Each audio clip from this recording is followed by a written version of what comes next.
I'm Mason Mount. You're listening to the London is Blue podcast.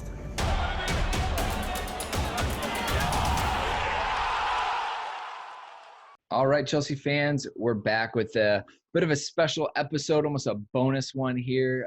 George apparently has nothing better to do on a Sunday night than hang out with us, so we kept him on. Appreciate it, George. I was just waiting for the Danny Drinkwater number 6 shirt to arrive, and it hasn't yet. So I thought, well, until it does, I'm all yours. I need to All Amazon right. Prime it to you real quick. It's have Jerome drop it off. Thank you. And then obviously Nick, Mike, and Dan join us as well. So thank you, gentlemen. This one we just want to speculate. All right, don't hold us to this. We just want to speculate about formation and then starting 11.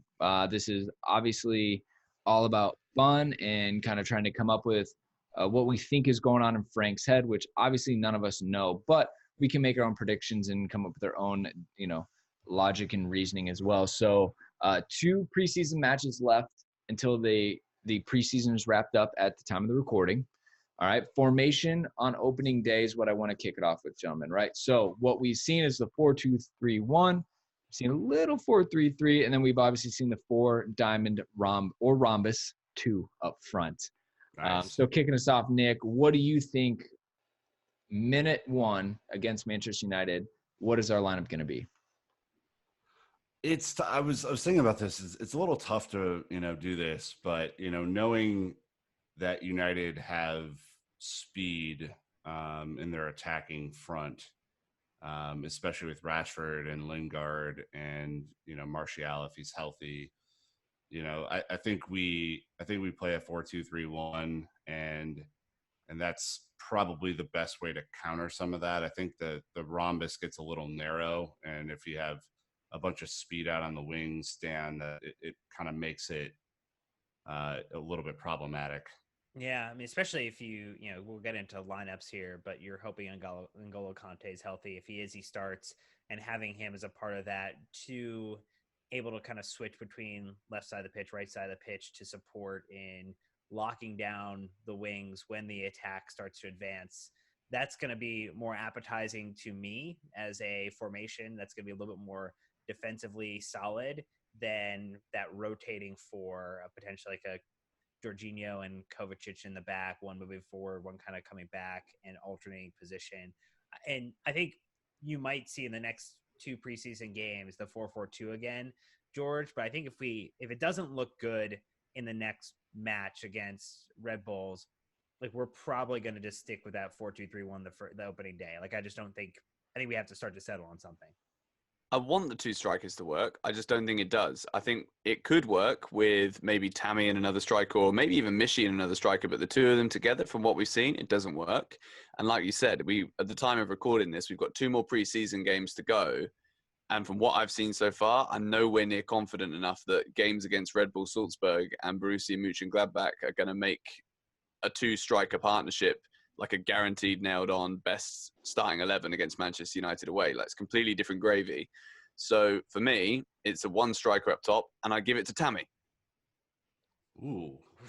Already putting it down. So Mike, I am the only one left to kind of weigh in here on that starting 11. Where is it going to go? 4-2-3-1 or different formation altogether?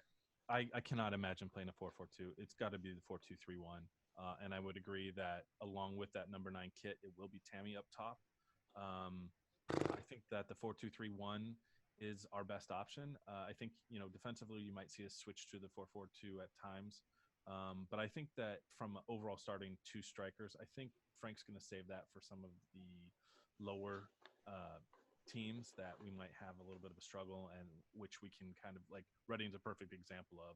It was just too much to have both Mishi and Tammy on at the same time, and I think we can just kind of batter them that way. But I would expect for sure 4-2-3-1.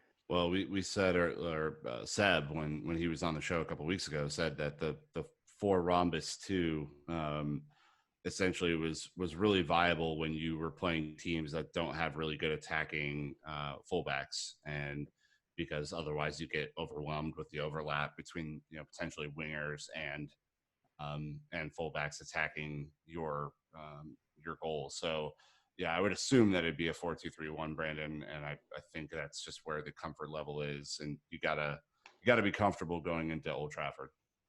Yeah, 4-2-3-1. It's also a 4-5-1, right? So now all of a sudden you can defend with 9. It's more conservative. It can expand and contract much quicker. The 4-4-2, diamond is a little bit trickier because you have 4 narrow players. Who goes out wide to pick someone up? There's a lot more communication, chemistry with it, but not even all those details, guys. Who do our players? If you play a 4 diamond 2, what are you going to do with William, with Pedro, with Pulisic, eventually Callum Hudson-Odoi? To me, you like if we were locked and loaded in the midfield, okay, fine, like a Man City. But to me, like the players we have lean, we take advantage of them much better if they have some room to go wide or to cut in or to interchange with people in the offensive third. So to me, just with that alone, we've seen some great stuff out of Jorginho and Kovacic as well. It just, yeah, to me, the 4-2-3-1 plays to the strengths of our players as well. And I think the 4-4-2 is probably something that Frank almost has as like a side project, as a backup lineup, is something to throw teams off of. But I fully expect a Manchester United lineup to be 4-2-3-1 without a doubt. So now that we've all made our picks on that, we can talk about personnel. So maybe we just start at the back, at the best spot on the field and work our way forward. That just seems like a reasonable thing to do. So in goal, that will never die. Wow. Well, and as a card-carrying member of the Goalkeepers Union, I think that will never go away. So Kepa in goal. Any nays day one, unless he's not healthy? The real question is, can we play our manager in goal? Because that doesn't seem fair. I mean, we also have to kill that joke too. We got to come up with new material, boys. It's the new season, 6 new manager. Guy. I would love to see Kepa pull that shit with Frank this year. See how that goes. Because it's not gonna happen. No, thank you. What about this? So Kepa, right? Unanimous. We're good with Kepa. We can move on. All right. Sir. Let's start with right back. Dan, let's start with you. I'm going to put you on the spot for this one. Oh, I think it's an easy decision in putting Azpilicueta out there. Reece James would provide contention if he were healthy, but at the moment, you're not looking at Zappacosta to go into Old Trafford and instill excitement in anyone, except maybe him, because he would just be wondering how he got selected ahead of Azpilicueta for the match. So, yeah, Dave has to be out there. He has to be the captain wearing the armband, and I think it'll be very interesting. He's such a great man marker in terms of being able to go one-on-one. And I think when you think about the attackers that United have, I think we'll get to see a really great game out of Azpilicueta in that match. I feel the same way. I think for all of the Reece James hype, and I'm excited to eventually see him in his full kind of fitness and pomp. I think he's going to have a really hard time unseating Aspi. I feel the same way about Luiz and any of these other center back challengers. I know that they both didn't have individually amazing years last year, but if you're going to ask for a one-on-one defender, it's Aspi and it's Virgil van Dijk in the league, and that's your top two. And so I don't know how else you go without that, Mike. I'm gonna, again, there's no one else to play besides Dave. As far as best one-on-one defenders in the league, I think with a healthy Reece James, we're looking at the potential end of Asper at right back. He does not have the speed to do what he used to do. I fully expect to see United attack us the way that Arsenal did in the Europa League final. I think Dave will be tucked in to attempt to protect them, and I think they're going to be bombing down that wing and crossing balls in. And I think unless he's like really just had the most rejuvenating summer ever, I think he is very much going to struggle with the pace in the league, and it's going to be a really interesting year. And I think really if he was not the captain and he did not offer those intangibles and the importance of that, I think he would be probably unseated way before a lot of the other positions with the younger kids. I can't agree with that. I think I don't expect you to have to, but we're like when people are talking about top defenders in the league, Azpilicueta is not coming off the lips of anyone other than Chelsea fans. I think the one thing I look at, George, as you transition into this part of the conversation, he has, since he's been at Chelsea, had early on some big competition from some really good players, but recently none. I mean, there's been no competition. He's been probably first or second name on the team sheet most weeks, and that was even when he wasn't playing that well. So I'm intrigued to see if Reece James lives up to everything that we've seen so far of him. And again, it's not anything against Reece James. I'm intrigued to see what real competition for a spot does to Aspie. I mean, we saw when Alonso played last year, and when he went off the boil, and then Emerson came on, you saw Alonso ball out the next few matches because he felt under threat for the first time in a year. So I don't know. George, what do you think? I think Aspie's preferred position is the right back position, but from what I've seen in his Chelsea career, and we've seen a lot of him, more so than probably anyone else in the squad right now, I don't think right back is his best position. I think he's better in the middle, or even on the left, he was very good for us. Great at left back. Yeah, he was great at left back. So, I mean, if we're talking about Emerson and who is the contender for his position, if Alonso's not pulling his weight, then maybe if Reece James is really that good and he's as good as we're all saying he's going to be, then Reece James comes in at right back, no dramas, and Azpilicueta moves over for competition with Emerson. And then we're talking about a completely different who plays where and who fits into the starting 11.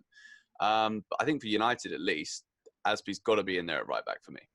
No, all right. So we're unanimous on that, which I think is probably, again, there's the bigger debate of in maybe 4 months, end of season, what the lineup looks like. But if we're going United right now, we've got Aspie at right back. So let's just call it center back 1 and center back 2. Who is your starting center back pairing? I don't know why that was so hard, Nick, but it was. Who are your two starting center backs in this lineup? I think I'm going Luis and Zuma, and even with my worry about Zuma's overall passing catalog, I think we need the combination of speed and power and just incredible technical ability and passing vision back there. We also need experience. I mean, walking into Old Trafford is no joke. You got to have really experienced people, and from what I've seen so far, it wouldn't shock me if Luis started the season as captain. I think there's a real possibility of that. So that's probably mine. Okay. Moving around the horn, Mike, you're the center back expert. Yeah, I think Nick nailed it. When we're talking about Zuma and Luis, we're talking about two players who've started a majority of the previous season at that position.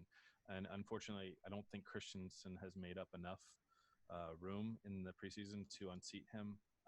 Very much could after Zuma's performance at Old Trafford, but we'll have to see. George?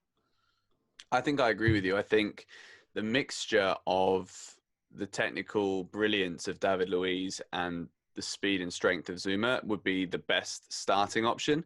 I also think there's still a worry with Christensen. Remember last season, Sarri came out and said he suffers from like this pre-match sickness thing. And if that's the case, you've got probably one of the toughest, biggest games, most daunting venues of the season in Manchester United as the opening game. The pressure's going to be on immediately. People talk about less pressure this season at Chelsea. That's a lie. That is a complete and utter lie. All of those players know the expectations are no different to normal. And I think that in terms of who I trust, David Luiz is the first defender's name on that sheet for me, alongside Kepa, if we're classifying them in the same category. So in terms of who partners Luiz, it's definitely Zuma. All right. Dan? Yeah, I think there's no debating that one, and we're all aligned. It should be that. And Zuma has beaten recently United. Everton 4, United nothing when they went when United went away from Old Trafford last season too. So God, United was terrible at the end of the year. They were so bad. And have they inspired any confidence that they're that much better now? Even with Wan-Bissaka as the sole big signing, they got Slabhead though. That's not Harry nothing. Maguire. I'm more worried about Mason Greenwood. Everybody keeps telling me on Twitter how good he is. I mean, wow. We better go steady. Oh, well, Oh. it's like us with Mason Mount or something, right? Like there's a you're gonna get the internal hype, but at least with Chelsea supporters, we know that they're actually legit. Yeah, this is they're actually good. I mean, I guess they say the same thing. I bet there's 5 men somewhere in the world right now having a Manchester United conversation saying, those Chelsea fans, they don't know anything about Mason Mount. Who is he? Most likely. All right, left. Oh, by the way, I'm going the same as well. So left back. This time we'll flip it back in reverse. Dan, starting with you. Yeah, Emerson as Did you say Ashley Cole? What? no, we can't sign anybody even on a free. We cannot register him to the squad. Otherwise, that would be amazing.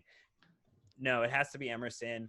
Alonso's looked a little shaky in preseason, and I see nodding heads. Yeah, Nick, this is how you do it. People are nodding in their videos in agreement, and I think that is pretty much a universal Emerson starting over Alonso. So I guess let's speed this one up. anyone going Alonso? Nope. All right. Well, let's move into the double pivot then. We've got assuming we're doing the 4-2-3-1. Who do we have for our 2 holding midfielders, George? I'll let you lead this one off. I'm guessing we're going along the lines of N'Golo Kante is fully fit, yeah? Yeah, that's the safe way. Fingers crossed. Yeah, fingers crossed. I think Kante alongside Jorginho.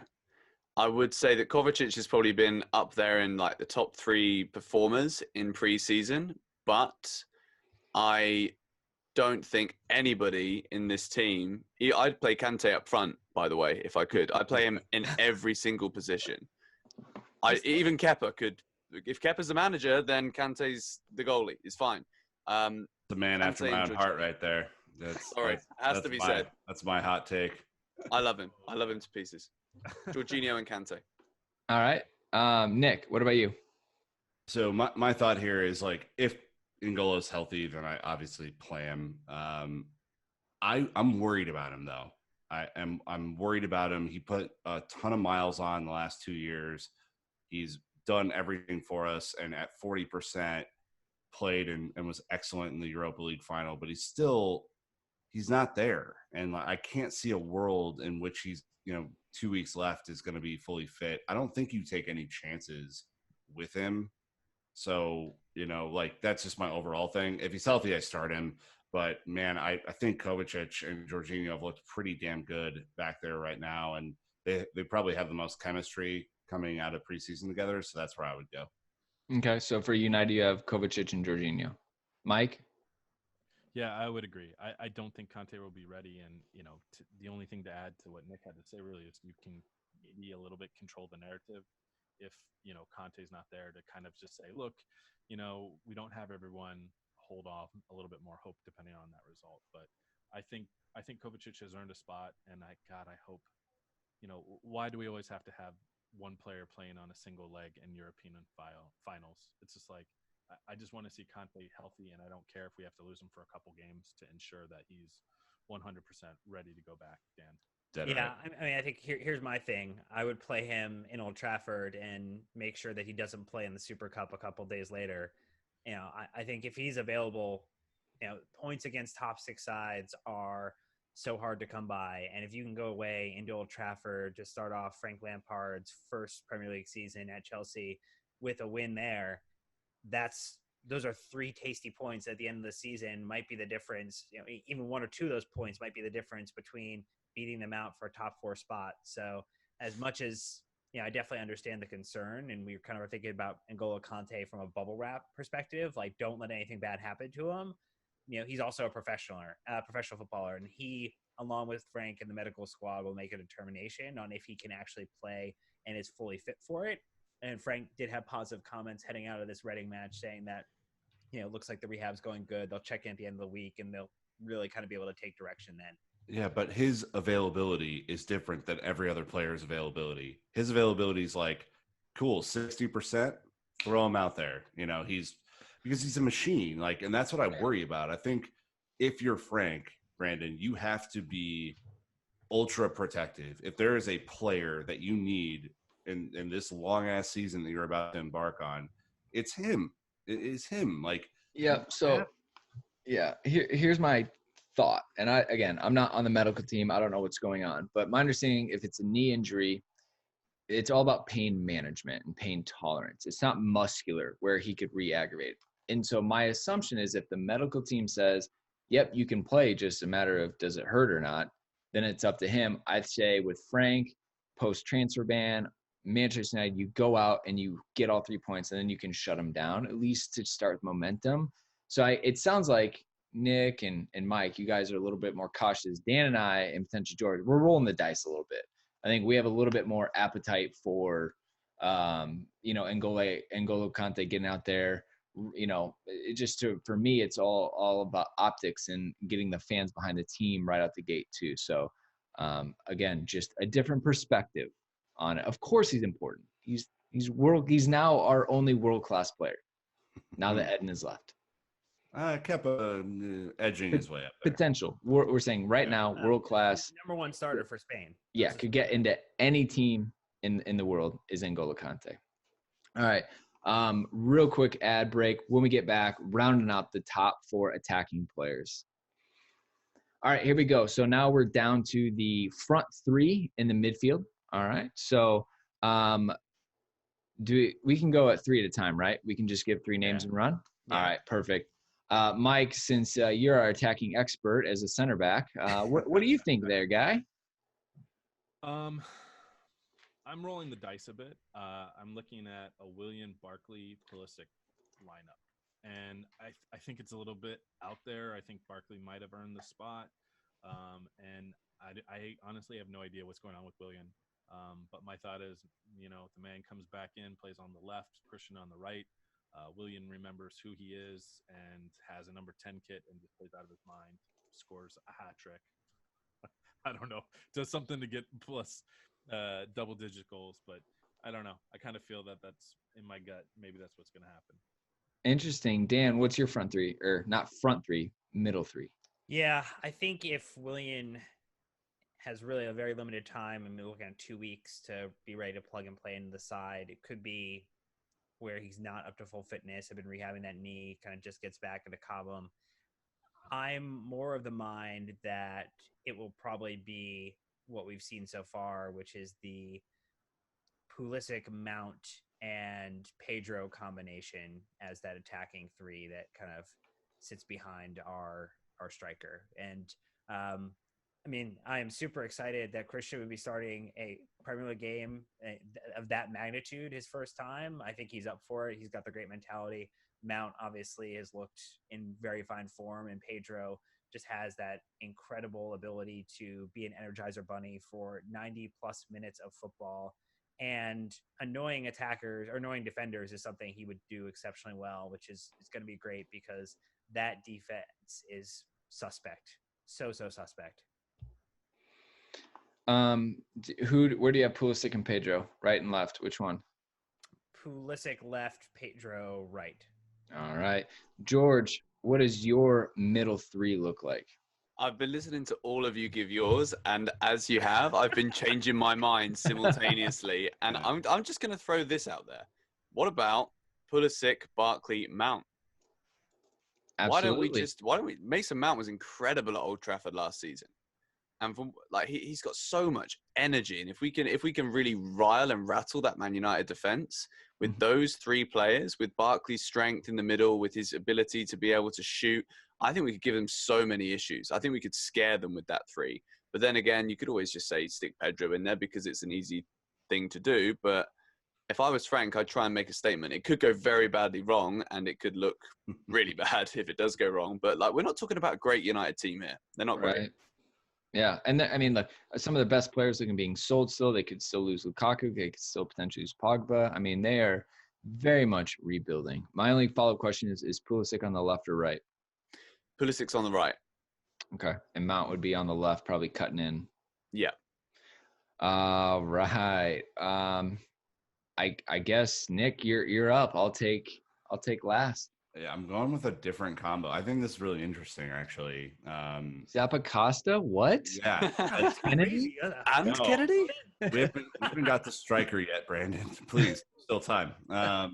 No, I was thinking about this and trying to balance a couple of things. So I personally don't think you start, even though they're the 2 players that are on form, I don't think you start Barkley and Mount together because I think ideally you'd bring one in for the other whenever that time is. So I would go Pulisic, Barkley, Pedro. One, I think Pedro's not being talked about at all, and he is still probably our best finisher at the club. I mean, he's just unbelievable. So I have Pulisic on the left, Barkley in the middle, Pedro on the right. And I think that it's not that Mount's not ready, but especially away from home, I want a little bit more physicality in the middle to start. And then hopefully you bring in Mount as a big change of pace, you know, being able to play some 1-2s in the second half. So that's where my brain is at. Pulisic, left or right? Left. Well, this is anticlimactic because I think I, for the exact same reasons, more or less agree with you, Nick. I'm also kind of leaning on experience right out the gate. Mount obviously did a job at United, George. I think the cup competition is a little bit different, right? Like they're going there to, you know, to get a result, whereas like it's the league, you got to be good over a long amount of time.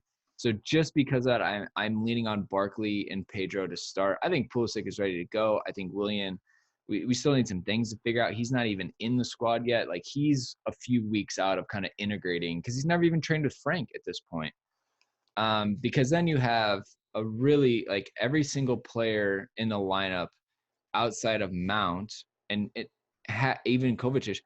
Right now Chelsea has a very Premier League experienced team, except for Pulisic and Mount. Those are the only two guys right now that we have on our list that haven't really played a lot of minutes in the Premier League. And I think that's a really strong thing to see. That's really important going into a Manchester United team who are very much in transition, as are we. But I'd say we have our 2 feet on the ground much more solidly than what they do. So that's good. All right. Well, excitement time. We've got 3 strikers on the books. You can only have one. It's Manchester United opening match of the season away at Old Trafford. Dan. Zappacosta. Do it. I dare you. Yeah, what are that's you doing? exactly what we're penciling in. I think it's going to be Mishi. Ooh. No, you're making the decisions. Let me clarify. Yeah, I'll just fax it over. It's a really good place to send faxes, apparently. No, Mishi is probably the one I think gets the start. Obviously, has a good ability to finish, good ability to poach in the box. I think if you have Pedro and Mason and Pulisic able to feed him in front of that in that 6-yard box, he will score goals. And as much as we have talked a lot about Tammy, I think he ends up coming in the 65th minute for Mishi, and maybe he gets, breaks the deadlock. But I think Mishi is the one who starts. Okay. Well, we've got that decision. Nick, who's your striker? Giroud, easy. I don't even think it's a competition right now. I think it is. I'm excited about Tammy, and I'm excited about what he can do for us over the course of the season. I haven't seen enough from him in preseason to put him over Giroud. And away from home, we were talking about experience earlier. The guy has experience. He's a great hold-up play. He has great distribution when you get into the final third. And I look to him to bang in some goals in the league this year where he did not last year. So, Giroud. All right, let's go with Mike so we can give George some more time to flip-flop. I'm going to stick with my prediction of Tammy. I think the difference is that, I don't know, I think Frank trusts him, and I don't think Giroud has done enough. Batshuayi, he has been fed all preseason, and he has just kicked the ball everywhere, mostly, but into the net. So I think it's Tammy's position to lose for now. I think he'll get the first match or two for him to start. And George, please tell us who your pick is. I think I'm going to stick with my initial. I want to rattle the Man United defense early. I want to scare them. I want Ollie to be crashing the wheel into the side of Old Trafford. And I'm going to stick Tammy up there as well. I think that we're ranting and raving about youth 24/7. And what better way for Frank to be like, you know what? These aren't just my squad players. These are Chelsea players. Go out there and on the Old Trafford pitch and win me my first game the way Idiger Johnson won Jose's first game. That's what I think. I think Tammy's going to start. That would be a huge statement. As much as I would love to see Mishi go out and do a job, unfortunately, I don't think he's really grabbed it and taken it and ran with it. Tammy has stepped up and taken the number 9. I mean, that's symbolic. We talked about it on a recent podcast. I know a lot of fans maybe don't think too much in jersey numbers and kit numbers. It means something to the players, especially the number 9 at Chelsea. I mean, you're baiting me in, George. That being said, he's going Giroud. I am going to go Giroud because I want him to beat up the United defenders for 65 minutes and soften the blow for Tammy to come in and just run with them. But again, my whole angle has been experience in the first match because I want to get off to a good start so we can give these young players the cover they need right away. But I also appreciate, and I think it's a really bold strategy of throwing the youth in from day one and saying, you're integral. You're a part of the team. Here are my intentions. You're coming along with us. Go prove yourselves, trial by fire. So I really like that approach too. As you can tell, as a person, I'm clearly just a lot more cautious than that. I am too. I don't think you, at least from my opinion, I am pumped about all of the youth prospects that are at the club right now. I'm pumped that Frank is potentially going to use them early and often. Here's what I would caution people against. If you go out and lose 4 or 5-0 at Old Trafford the first game of the season, it, for better or worse, I think starts a lot of like uneasiness at the club. I think if you go in and you have a boring 1-1 draw and you're able to take that away, then you can open some stuff up. You can try things against Liverpool in a meaningless cup. You can try things against Leicester at home in an atmosphere that is sure to just be insane for Frank's return. I would be a little bit more cautious, Dan, and just hope to let's eke out a boring ass draw, and let's make sure that we take that and run with it the rest of the year. Well, I would prefer a win. Sure. But if I have to accept a boring ass draw, I will. And I don't necessarily think it's inside the club there'll be an issue. I think there's very much an understanding, or it seems like there's an understanding that this is a project, this is a process. There are certain limitations to what we could or couldn't do this summer. I think what happens is everything around the club in terms of the media culture, the Twitter social climate would immediately change. And amazingly, the people who have stuck around to talk about Chelsea, who are just sorry fans in disguise, would make sure that their voices are heard loud and clear for the next week the couple days until Super Cup, and then throughout the rest of the season, it would be constantly repeated and brought up. So I see what you're saying, but I would rather we walk, just focus on winning. I think the one thing in terms of the youth piece though was like when we had Pat Nevin on the podcast, talked about like you can't just plug and play 4 or 5 new youngsters in the side and hope that you're gonna have a chance to win every match. Like you're probably gonna finish 10th place if you did that. And all of the sides that we've constructed, at most there's 2 new players to the Premier League, or sorry, 3 new players, which means that we have made some changes, but we're not making wholesale changes, Mike. Yeah, I mean, to be honest, I'm not super optimistic about how our season's going to start. I think it's just going to be a tough run of games. We're still, we're missing, Hazard. I mean, that's going to be, I don't care how many games these players have. Half of our goals were carried on that Belgian's back. And until we can really start shoring up the defense and capitalizing on opportunities, I'm very, very concerned. I'm concerned. I mean, when you look at the Reading match, Giroud had a beautiful chance. He should have put that ball in the back of the net with the header, and he's just not on target. Louise had chances. I mean, we need our center backs to be putting in, scoring goals. We need every single line to be putting in goals, and I still think it's gonna be difficult. Quite honestly, I don't think we're talking about a win at Old Trafford. If we can go up there and we can hold them and to a draw, I think it's a huge moral victory to me. Especially if we can have some of the younger players play. And God, I hope we win. But I think as long as we don't have a huge narrative of Lampard out and this team's terrible or whatever it's going to be, We need to get to these first 3, 4, 5 matches. It's just going to be a test of fire. And if we can get through it with some points, I think we are going to be in a much better spot, George, than, where we very could end up with this roster as it is.